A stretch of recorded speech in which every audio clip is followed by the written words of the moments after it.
I think I got into it because I was really bad at conversations, and sometimes I become like this anxiety wreck in public. I'd be like, I don't know how to talk to people or connect with people, and I think interviewing has kind of been that process, is just trying to be really genuine myself.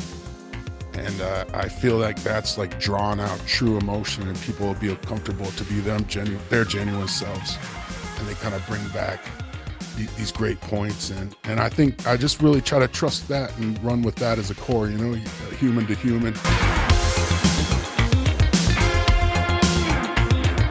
Hey guys, welcome back to another interview here on Tone and Entertainment. Today, we've got another fellow creator here of the YouTube universe. We got Freddy Frederiksen from the state of pro wrestling. How you doing, Freddy? I am feeling excellent today. It's been a great week of creating. Oh man, we're in the brand new studio right now. Let me see. It's all going wild. Of course, something's always got to go unpredictable. Here we go. Running everywhere, running rampant. The equipment's having a hard time keeping up with these road travels lately. How have you been, Tony? I'm doing great, man. It's Mania weekend now. It's a big weekend for all us wrestling fans, whether you're a huge WrestleMania fan or you're a fan of just pro wrestling. I mean, in general, there's so much going on. And you've got the palm tree in the background. I'm in Florida, but neither one of us, you got the WrestleMania vibe going on, but neither one of us are in California right now, unfortunately, right? It's okay. You had to remind me. Not in LA right now. No, but have you ever been to a WrestleMania though? Yeah, I've been very fortunate. My first WrestleMania, I got to go down in Orlando, 2017, kind of check out everything. Was just blown away by the whole experience of WrestleMania week. Like you said, it's almost like a festival type vibe where there's just wrestling going on all day and night, and just way more amazing shows. You can see the lineup going on this year. Just blown away. And then some epic journeys. 2019, traveled out to New York in my van, crashed in my van. We went just an amazing journey we're trying to document right now and put together with COVID and everything kind of shutting down. But it was an amazing journey. We went out to Boston, kind of checked out the scene there, got a few interviews during WrestleMania week as well. And then kind of stuck around, hung out in the Pennsylvania, New Jersey area, got some interviews out there. I think we did 17 interviews in 14 days out there. And it was just quite the experience. We're putting it together 2 weeks out east. Hopefully this will be the new year. We got our new studio coming together. So very optimistic. We can finally put a lot of these ideas together. And then last year, just out of the blue, one of my stagehand friends hits me up maybe about 3 weeks out from WrestleMania and asked me if I wanted to go down to Dallas last year for 3 weeks and work, set up and tear down for WrestleMania. So just an amazing experience last year, getting to travel down there. We were hopeful that we get to go out this year, but it was a different company handling it. But yeah, just an amazing experience to get to be backstage and everything, and see how it all kind of comes together. Just amazing. You can check out all that content on State of Pro Wrestling. Now, what is the state of pro wrestling for anybody that doesn't know?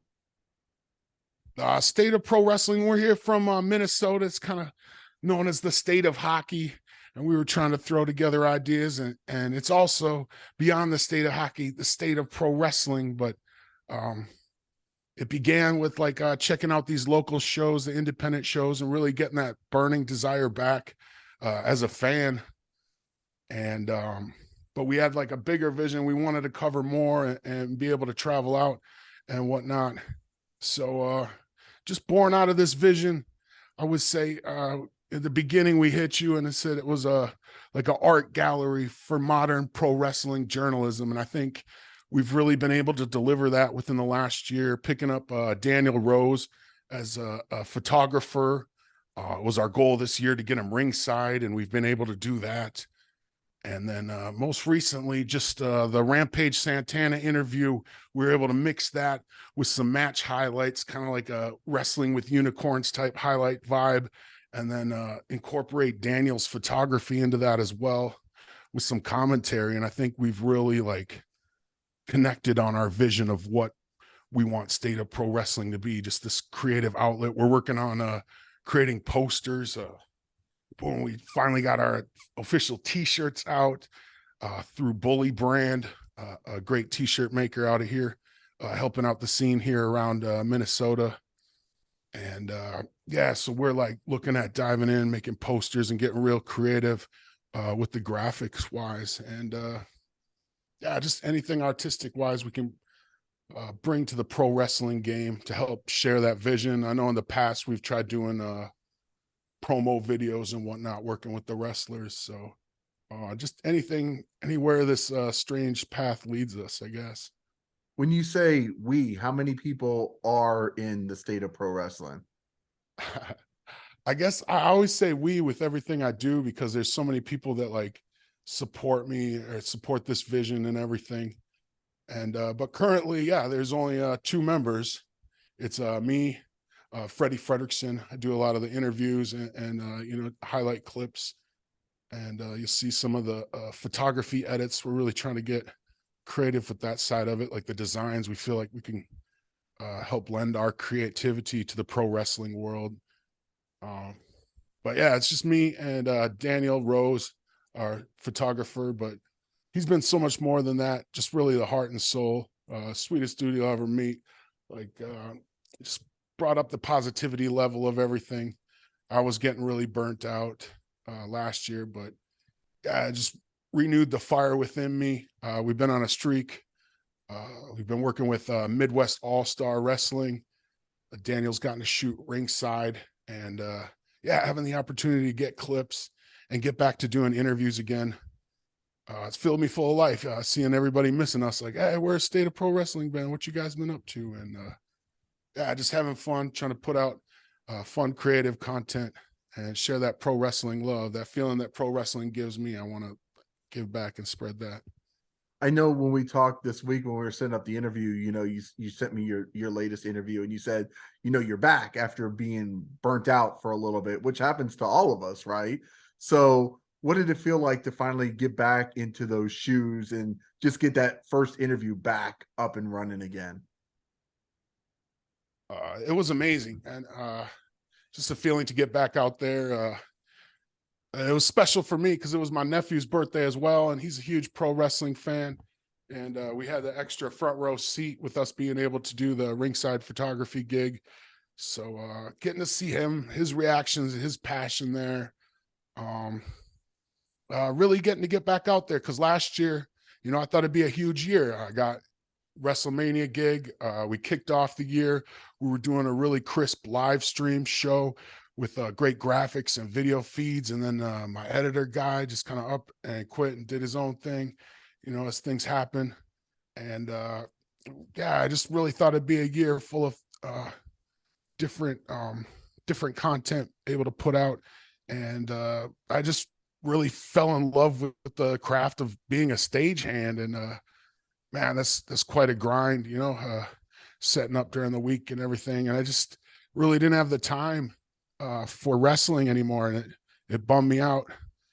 And yeah, I really thought about quitting and just hanging it up last year. But yeah, coming back, it was just a amazing feeling, seeing all the faces, almost like we were talking about the friends and family. When you go out to these local shows and you see those familiar faces, it's almost like seeing your family.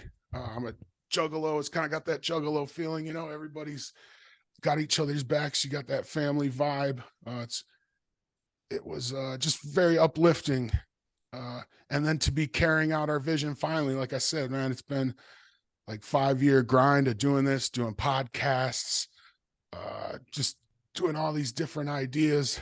I remember when COVID first hit, we were doing a live stream where I'd bring up the guests on my computer and I would kind of sit there in a futuristic vibe and interview. And we've just done so many different things with State of Pro Wrestling. It's great to see that vision as I kind of always had it in my head coming together now, I guess. Now, when you go into doing interviews, I know as an interviewer myself, and I've had a couple interviewers also on my channel. I always like to ask them, like, what planning goes into like your research? Like, what type of research do you do?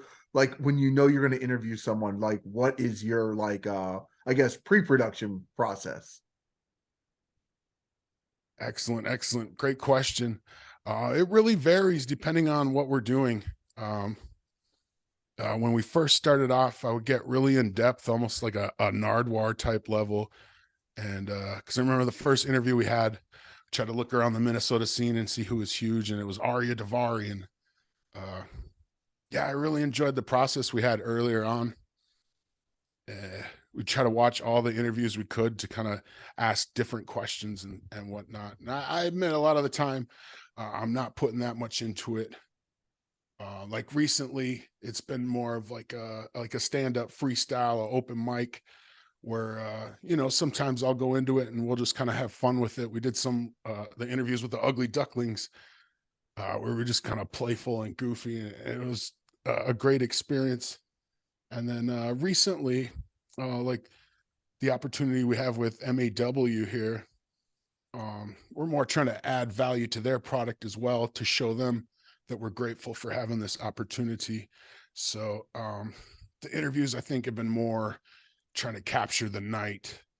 I always envisioned us like Ariel Hawani, like he used to cover MMA and be there at the events.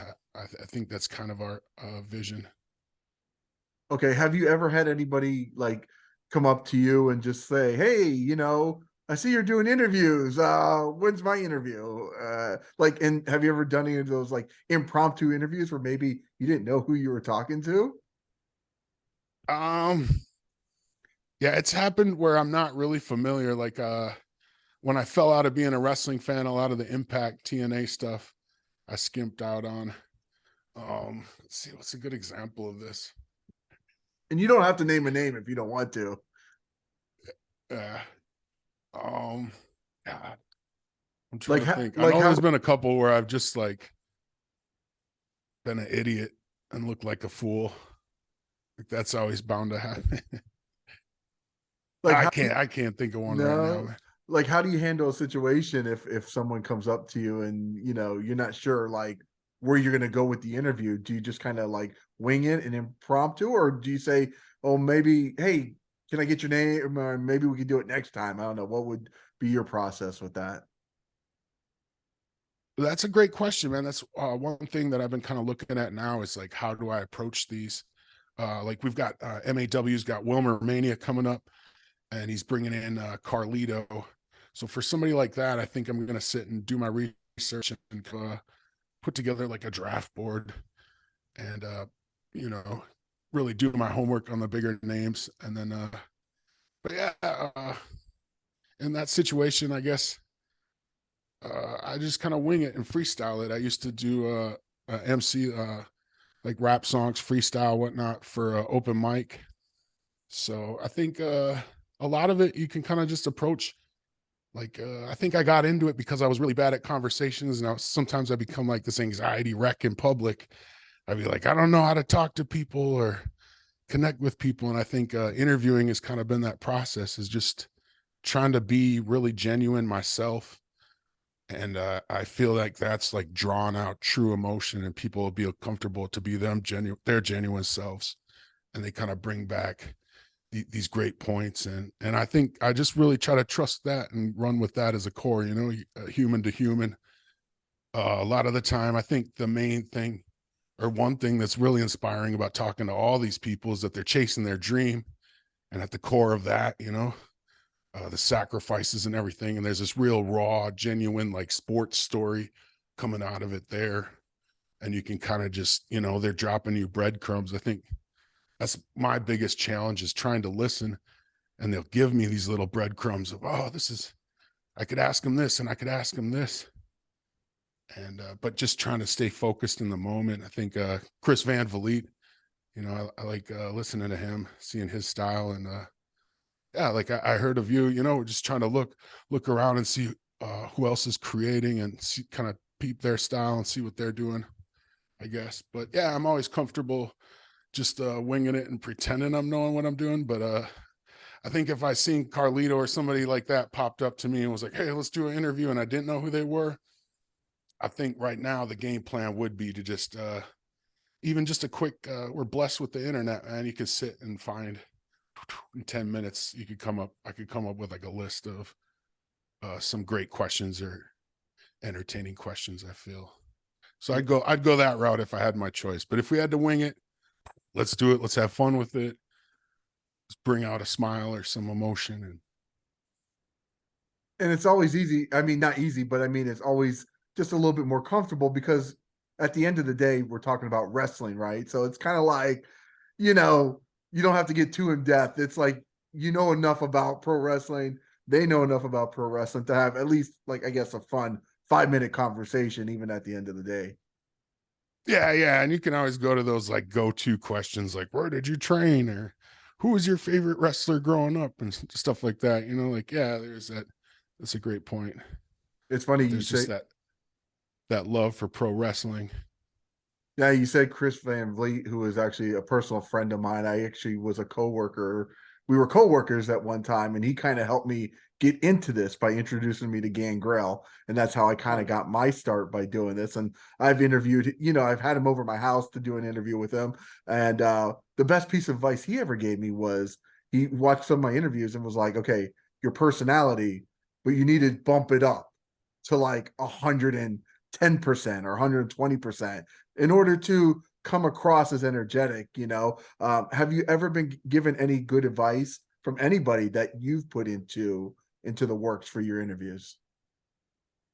how did you get inside of my mind? Uh-oh. We're on the same wavelength. We do This this, guy, right? this guy is amazing. I need to tap into your sort of. You don't want to get in here, bro. You're gonna get lost. these have all been these have all been topics that I've been really thinking about a lot lately. Like our recent interview with Rampage Santana. He was kind of telling me that he was like, "Man, you need kind of a gimmick or more personality as an interviewer because I'm kind of I just be myself, super fan, but I'm also like super anxiety ridden half the time where I can't function." But yeah, I've thought about that a lot where like a lot of my influences, especially like Bobby Heenan, Andy Kaufman. Like I feel like I kind of bring that comedy fun to the game. So I've thought about, I don't know, transforming into kind of this prick type character where maybe I could draw out, kind of question the wrestler and draw out some sort of emotion. And that was one thing we've been talking about this week was maybe try to focus on one emotion instead of asking all these random like shoot interview questions, is like really try to draw one emotion out of them, whether I'm like challenging them and they got to step up and almost cut like a promo on me or something, or yeah, just something to bring up the entertainment level. Cause sometimes I'm just like bumbling, nervous wreck, especially when it's like a wrestler I'm a really big fan of. Like every time I interviewed Top Flight or one of the brothers, like I was always just crapping my pants nervous. And I don't know why, because I was like, in my heart, I'm still that fan. And I think but if I was able to put on that gimmick, boom, and step out there and almost become somebody else, we were talking about this week, that it kind of takes that nervous pressure away because I'm not really myself. I'm, this Tony Clifton, Bobby Heenan, almost, I don't know, mixed with a little bit of Nardwar. We said we'd test some stuff out, kind of play with that and see how it goes, see what works and what doesn't, I guess, as anything.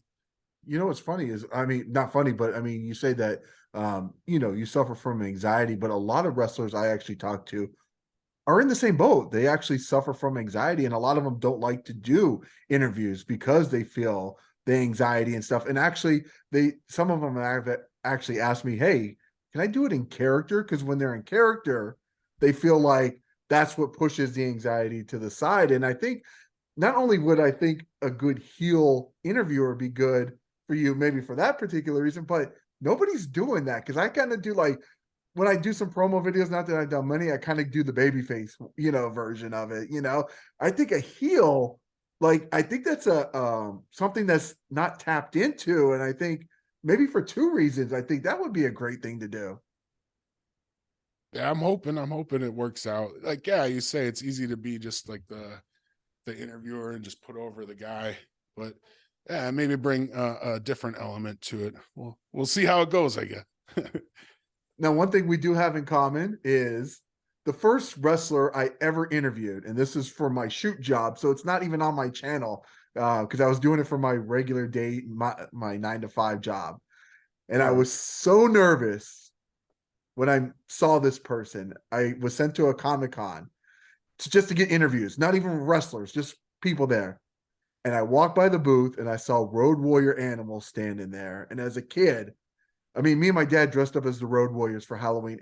And I saw him there, and I'm there with a network. Okay. I'm there with a TV company. And I was so nervous to go and approach him for an interview. And I did the interview with him. I actually interviewed him and everything. It was one of the greatest thrills of my life. And I saw that you also got the interview Road Warrior Animal. It's up on your channel. I watched the interview. You have to tell me about the thrill of that. Yeah, just amazing. That's where this crazy haircut Is came that where it from and comes from? originated. Okay. Was traveling out there. I mean, I already had the natural like Hulk Hogan Macho Man spot going, but yeah, just as a tribute honor, I kind of shaved the little hawk mohawk into my head, and yeah, it was really an honor. Like I said, there was another piece of the puzzle coming together this year with MAW, Midwest All-Star Wrestling, was the opportunity they gave me. They had brought in Road Warrior Animal for their show. That was back at a time where I did not have my driver's license either. And I was like, I've got the opportunity to interview Road Warrior Animal, but I have to drive 6 hours. And you just go for it, like something like that. Just so monumental and just so hyped up the whole way. I think that's part of it too, is like almost not anxiety, but just being so excited for what we get to do. And I think that's part of it that's drawn me in, is just the experience of all this, getting to talk to your heroes and everything. But yeah, you can see me, especially in the live stream interview at first, where I'm like, just anxiety, nervous wreck. But I think that's an important thing too, is just putting that out. Hey, we're all human. We're all not just robots. But yeah, just an amazing experience, especially the timing with him passing was just Right. extremely fortunate to get that interview and get that opportunity. I think that's a really cool thing about the pro wrestling world, is how everything comes back around. A lot of these huge stars when we were kids or growing up come back around to these shows, and you're able to meet him and talk to him, even if you're not doing interviews, just at the table. A lot of them are cool. I mean, sometimes you got to understand, they're traveling out, they got a life and stuff they're going through too. So maybe they're not in the best mood, but more times than not, everybody's been really friendly, really cool with their time. Like you said, there's kind of that pro wrestling connection where they really like appreciate people who appreciate them. And it's a beautiful thing. Like the intergenerational wrestler, like Rampage Santana got to team up with Scott Steiner last year. And it's just like cool little moments like that where they're able to pass it on to the next generation, where you're not seeing that as much in other sports. That's true. Who would be, let's say, 3 dream interviews that you would love to do? I don't want to Oh ask no. you one. I want to ask you for 3 dream interviews. Oh no. No, everybody's, it's going to be like that question earlier where everybody's like, can I get it? How come I wasn't on the list? Why can't I get it? Well, you're only naming 3, not 300. So yeah, All right. I All think you right. could So name. if I snub anybody, it's because there was only 3 spots. Exactly. I'm not going to ask you for more. um, I think one of my dream interviews would be Bret the Hitman Hart. Like growing up, he was always kind of one of my favorites, just how he was so great with the technical and the art form of pro wrestling. Um, I would say Rob Van Dam again. We did get the chance to interview him, and he was like one of the first interviews we got to do. And that was just another cool moment. He didn't have to do that. We aren't anybody special, especially at that time. And but I always thought about if we could go back and do another interview now that I'm on my game and stuff, how that would go. Because he's always been like one of my favorite wrestlers of all time as well. And number 3,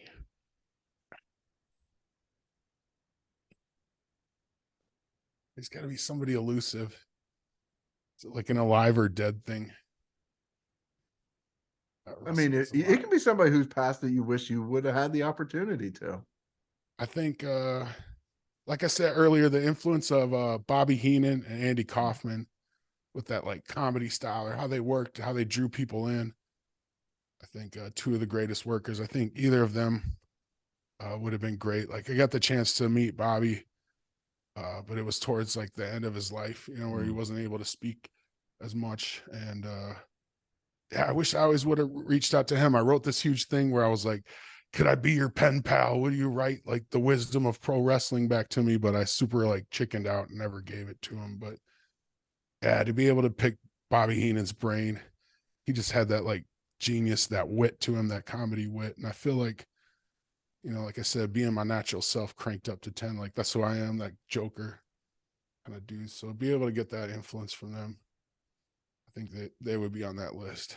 I think that those are 3 excellent picks. I mean, I think Bret Hart would be in my top tier list too, of like guys I would love to sit down and just talk to. Not and more like outside of wrestling too. Like I feel like he has so many stories to tell and so much, I mean, crazy shit that happened to him over the years and stuff like that. I think that would be a really cool thing. I don't think he's going on too many podcasts, so I think Bret Hart just kind of wants to like do his autographs and be kind of left alone, because I have a feeling I don't know, maybe one day he'll really tell his story. Yeah. Yeah, I love hearing his like growing up in the Hart family stories. I think those are great. I guess there's another name, a Minnesota name, Greg Gagne. I think it'd be great to talk to him, like a growing up Gagne type thing, where you hear these stories of growing up in their legendary wrestling family. Now, where would you like to take the state of pro wrestling? What is your guys' vision? Where do you see it going? Oh, that's a great question. Like right now, we've got these creative ideas, where we're trying to push like merch and get to more shows and offer like unique merch. I think our role is either to continue to evolve as we are right now and grow, like we've kind of attached ourselves to MAW. And I would love to do more work like that, or continue to grow that, and be able to do like MLW Impact or somebody like that level, or, work our way up to, working at AEW or WWE someday. I mean, it's kind of, there's a lot of steps in between there, but I think that's ultimately where the vision is to be on that level. Or like I said, from the beginning, we always tried to be the Ariel Hawani of WWE, but now he's kind of stepped into now he's just himself, doing his thing in wrestling. But I think like what he did, how he was able to kind of jump around from the different companies. I think ideally our vision would be to kind of stay independent, but have that working relationship, like a Bill Apter or somebody, or these insiders who have access to the WWE, AEW, and all the other companies as well, Yeah, I like that. My next question, and I actually just had like a little brain fart, which usually doesn't happen to me, so I don't know why that's happening right now. But as far as like, okay, the independent shows, because I know how hard it is sometimes, covering the shows and stuff. So how do you decide on like which shows you're going to cover? Oh man, that's probably the hardest part of it, because there's so many super shows, and like when we first started out, I really burnt myself out trying to cover as many as I could. And we've been talking about that right now. Um, yeah, it's been difficult because I got a lot of great relationships with different companies, and they're all putting on great monthly shows that I'd love to be at. And I think that's kind of our goal too. But right now, I think it's just about access. And like we kind of put ourselves out there for MAW, and we're like, hey, this is kind of our vision. We'd like to try to do. Is this possible? And they've let us in there. And so I think we're kind of sticking that loyalty with them, seeing what the summer and fall schedule is with them. They do a lot of great shows, but I think it's just the baby steps now. The one show a month right now is what we're looking at. Like we got 3 interviews off that last one, and then the clips and everything, and turning those into little reels and whatnot. We feel like we got a month's worth of content, and then maybe growing to do some live stream interviews again, like a week out from the show to help hype up the shows and whatnot. Do like a little online preview, I think would be great. But yeah, I guess that's where I'm at right now. Like we were hoping to go out to WrestleMania weekend and hit the big deals and get interviews and whatnot. And like I don't know. I mean, we used to be there's companies, yeah, I won't mention them, but yeah, we'd go out there and cover it. And they don't want us there, and that's cool too. That's their toy, you know. No feelings either way. You know, I understand that. So yeah, it's just right now our loyalty lays with MAW, you know, their relationship with Bully Brand, coming up with these great quality shirts, and trying to see what we can bring to their table as well to kind of yeah, I guess the ultimate booking dream, you know, where we could hit up these bigger shows across the country and say, hey, look what we've done, look what we bring to the game as well. If we can get in there, do our thing. Yeah, like Wrestling with Unicorns has really laid a path like that, I guess, created their own lane that wasn't there before. I mean, ideally that's what we do, but in the end, yeah, it's just fun and just grateful. I think of like the journey that I've been on already and the opportunities and the things I've got to see. It's just, yeah, just forever grateful. I know I get a lot of comments or messages, and people are like, "Oh, how come you're not doing this and this and this and then this?" Like when I first started the channel, I was doing my comic book reviews and movie reviews and TV shows, and the wrestling interviews. And then at one point, it was just like, "Oh my god!" Like I have, in addition to work and everything else like that, like how do you balance your work life with like not getting overwhelmed with being a content creator? I guess that's been a really difficult thing that trying to find that balance now, because we were doing the live stream every week, and you know, we'd have 1 to 3 guests, so I was just investing a lot of time all week trying to get all the right questions in order and everything, and man, just getting eaten alive. It was just too much. Like I said, we're trying to just balance on that one show a month right now, and just kind of go from there. But it's a difficult balance. One of the local guys just taking a break now, and he's been at it every week, 1 or 2 shows for a year plus, and yeah, it's quite the grind. It's realizing what it is, trying to keep yourself healthy, mentally, physically, so you can bring your best version of yourself to it. Like we said before the show, being able to do the pre-recorded stuff, you can get the best content out there, because I know I've been rambling as many guests ramble on my show, and I'd be like, come on, man, keep it just real short and sweet and give me the answers. But yeah, I think it's just game planning and finding what works for everybody. But yeah, I think that's the balance, is finding the right time and doing these other elements as a creator. This past year, I kind of got into painting. Like I'm terrible at it. Uh, that's why I gave my art name some effing third grader. I'll sign my art like that because it looks like some third grader did it. But just being able to dive into that, not take it too seriously, just having fun with it, finding a different creative outlet has really like helped spark all these other creative parts of my life. So I think yeah, everything like that is important, you know. Health, how you're eating and exercise and everything is finding a balance. You can say you want to do this and grind it out 24 hours a day, but it's not healthy for you as a human being, I guess. Right. So Yeah, no, it is. It's that balance is so hard. And it's like, I mean, I just know as a creator myself, like you have a million ideas in your head and you're like, but how do I find the time to do all these things? It's yeah. just impossible. You just have to like pick your poisons and go from there. So now we've talked about, some of the stuff where you want to take the state of pro wrestling, what you want to do. Is there anything else that you want to talk about before we let you go this evening? Let's see. I think we've kind of covered everything. Like Yeah.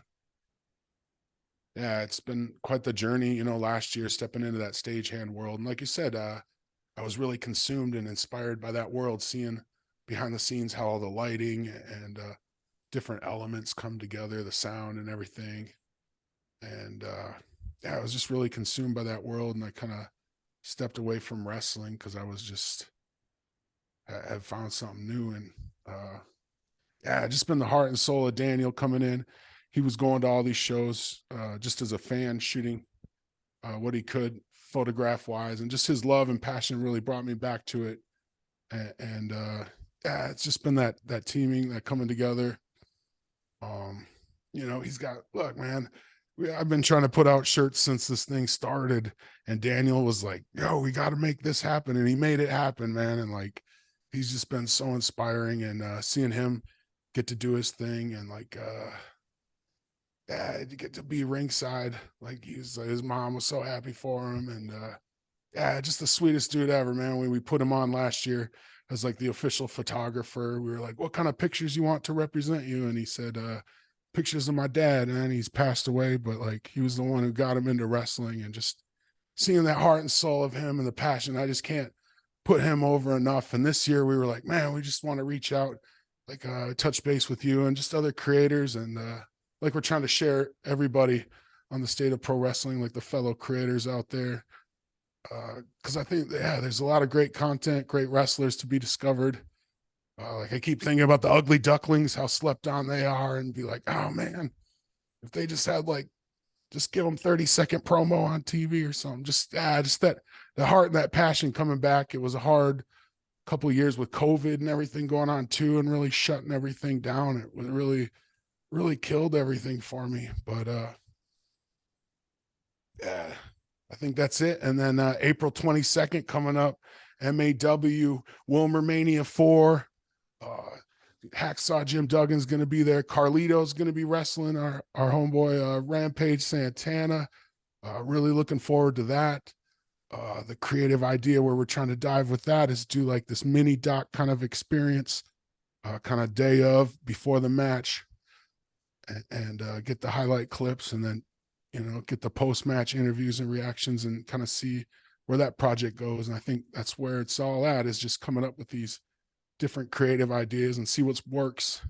I feel like we found a great formula with our interview highlights, and then kind of going through the slideshow, giving like a commentary. I think we really tapped onto something there. So it's just keep throwing, like you said, man, being that I'm a super idea guy, but it's like, it's realizing that out of those 100 ideas that you think are amazing in the moment, what 3 of those do you really need to go for right now? And really just going for them. Like, I feel like it's do or die time. Like I said, I've been doing this 5 years, where it's like, I really want to push through and break through and make this something more this year. And really, like, if it doesn't, cool. But yeah, it's been a hell of a journey, as you probably know, man. Just getting out here, like you do this professionally, but you also super do this passionately, like looking at your page and seeing what you go through, and even stepping out of the wrestling world. That's something we've talked about too, which is different interests and sparks. And yeah, I like what you got going with everything as well. The list of wrestlers that you've got to come across there, and beautiful, man. That's one thing I want to talk to you about, was like the Florida scene down there. What is the Florida scene like? Well, you know what? It's really good, except for in Miami. Okay. Because I'm down south. So there's really, and I shouldn't say that it's not good, because we do have CCW, Coastal Championship Wrestling, and they're like about to become, like, for me, I think the next MLW, the next Impact, because they're the last territory. They're running, I think, 12 shows this month. Like, craziness, wow. Right? I mean, they're running like 2 or 3 shows a weekend. They're out in California right now. So they do a show at the brewery in Miami, then they're in Homestead, then they're in Central Florida, then they're in Nashville. So they're like doing huge things. So, but a lot of it is in Orlando and North and Tampa, and that's like 4 hours from me. So it's like, it's one of those, it's a business decision. If it's, am I going to drive 4 hours? Am I confident enough that, the promotion is going to let me get 3 or 4 interviews? Because the last thing you want to do is drive 4 hours and come back with one interview, or nothing, or something like that. Luckily, I've had all good experiences except for one, and that was here in Miami. So I didn't lose anything, I actually had a Red Velvet set up one night for an interview before she was in AEW. and the promoter just made us stay back. He told us we could do all these things and we never could do it. It was very frustrating. And we ended up with one interview and we are supposed to have like 5 and do all this backstage stuff. But thankfully, here in Miami, CCW treats us fantastic. They kind of give us access to, the wrestlers that we want to interview. I've had the owner on the channel twice, so he's doing big things out there. And I think CCW is the company, just like you have yours up in Minnesota, like they're the one to look out for here in Florida and nationally very soon. I think big things are coming from them. Awesome. That's Yeah. great to hear, man. Yeah, I'm always interested in the local scenes. Like when we traveled out east to Boston and Pennsylvania, it was cool to kind of check out some indie shows while I was out there too and get into that and some of the wrestling schools and kind of see just each territory and region. It's still kind of there, the heart and soul of it. And there's just so many talented wrestlers. Like we got a lot of wrestlers that come down from Canada, and seeing what they have going on, you're just like, man, there's just so much great talent out there that could be on TV if the spot was right now. Yeah, but what I like about down here is with the shows, like they actually get people that are on TV, because they do have somewhat of a relationship with like AEW, so they do get the Fuego del Sols that come down here and put on a spectacular show. Nothing like you see them on AEW where they wrestle 3-minute matches. They're having 15, 20-minute matches that are like 5-star matches down here. So it's one of the great things that they're doing down here is like getting to see some of that talent that's on dark, that really gets to shine down here. And that's one of my favorite things about going to the shows. Yeah, certainly. We're pretty lucky up here. There's at least like a dozen, some, if not more, promotions running around Minnesota and the kind of surrounding states area. So yeah, we're really lucky. I could name off the list of all of them. It's just, grateful. Like you said, the people from TV or get to see like heroes from when we were growing up, like seeing Hacksaw Jim Duggan, or last year we got to meet the Sandman, get autographs and stuff up at Time Bomb up in Fargo. That was a great experience. Or these bigger cons like Hornswoggle and ACW, they're running their huge Water City Wrestling Con, and they bring in a lot of big names this year again. So yeah, it's great to be able to see that people from TV coming around and those different levels, seeing, oh, those dudes were around here wrestling, just the love, that family, that connection, and seeing the people come back around, like Eric Redbeard coming back around here and doing his thing. Yeah, it's a beautiful thing. Yeah, it definitely is. I feel like there's no community like a pro wrestling community. Like it's such a different experience versus like all the other things that I've ever ventured in. It's really like I don't know, it's just fun. I think in the end, I think that's the best word to describe it. Yeah, I'm grateful for all the friends and family, people I've met along the way. It's an amazing thing. Yeah. Well, Freddie, where can people follow the State of Pro Wrestling at? Well, we're really busy on our Facebook page, State of Pro Wrestling. We're trying to build that YouTube audience. Just look us up, State of Pro Wrestling on YouTube. A lot of interviews, highlight clips, and everything. Trying to just push more of our content towards YouTube currently. But yeah, we're always using Facebook as a promotion. And we're really looking at trying to build our own entity and launch the website this year once we get a little bit more merch and everything. Once the time is right, I think that's kind of our next step. But yeah, and Instagram as well. We're on Instagram doing our thing on there, trying to share more art and everything on there. Again, was on Twitter for a while. I mean, we still got an account, but it just became so toxic that like I don't really care for it anymore. So yeah, I guess that's our main outlets right now. If you want to catch what's going on with State of Pro Wrestling.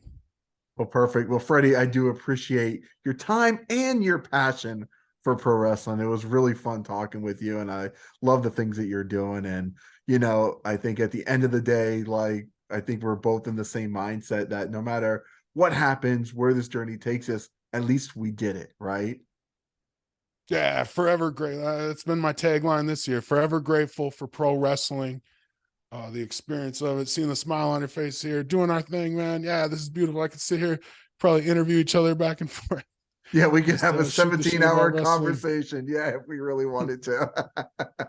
Oh, I made it till then without cussing. Hopefully. Oh, I think I dropped 2 the whole time.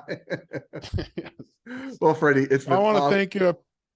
Yeah, go I ahead. Sorry. appreciate you having me on your show as well. Hopefully we can bring you on State of Pro Wrestling. Like I think that's kind of our idea moving forward, is to do a collaborative effort with as many other creators. Like we threw out this weekend, doing the WrestleMania bet, doing our picks. We got some other creators jumping on as well. So we're gonna get that content out. I don't know when this is being released. But yeah, doing ideas like that, doing fun content, and the loser is going to get pie faced or some sort of other totally embarrassing content. Kind of sparked from an idea we did years ago. I think it's just trying to connect with people and just have fun with it. A lot of the time, you know, the nervousness and the anxiety and all that, and just trying to fit in the norms is like just do the basic interviews. It's like, oh, we want to be more pro wrestling about everything, like this haircut. Like the haircut, the voice. Yeah, man. It's like you just gotta unleash the beast, right?